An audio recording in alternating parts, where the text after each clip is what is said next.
আসসালামু আলাইকুম। এইচএসসি পরীক্ষা কক্ষ পর্যবেক্ষকদের মানতে হবে যেসব নির্দেশনা স্কুল সার্টিফিকেট এইচএসসি পরীক্ষা পরিচালনা সংক্রান্ত নীতিমালা প্রকাশ করা হয়েছে। এতে পরীক্ষার্থীদের আসন ব্যবস্থা, কেন্দ্রীয় সচিবদের নির্দেশনা, কক্ষ পর্যবেক্ষকদের করণীয় সম্পর্কে বিস্তারিত তুলে ধরা হয়েছে। কাছে যদি কোনো ফোন বা যে সংবাদপত্র আদান-প্রদান করা যায় এরকম কোনো ফোন থাকলে বা কোনো ডিভাইস থাকলে এটি কিন্তু তারা কিন্তু নিয়ে নেবে। পরীক্ষার পরে দিয়ে দিবে তারা।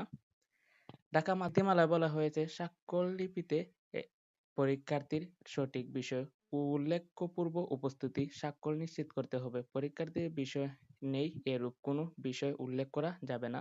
কোনো পরীক্ষায় কোনো বিষয় বা কোনো পত্রের অনুপস্থিতি বা বহিষ্কৃত হলে স্বাক্ষরলিপিতে উক্ত বিষয়ের পত্রের নাম স্পষ্ট আকারে লিখে কোনো শিক্ষার্থী কক্ষ পর্যবেক্ষককে কোনো প্রশ্ন জিজ্ঞাসা করতে চাইলে কক্ষ পর্যবেক্ষক তার নিকট না আসা পর্যন্ত তার আসন উঠে দাঁড়িয়ে থাকবে এবং বহিষ্কৃত শিক্ষার্থী সৃজনশীল উত্তরপত্র কভার পৃষ্ঠা প্রথম অংশে কোনো অবস্থাতেই ছেঁড়া যাবে না, করতে পারবে না।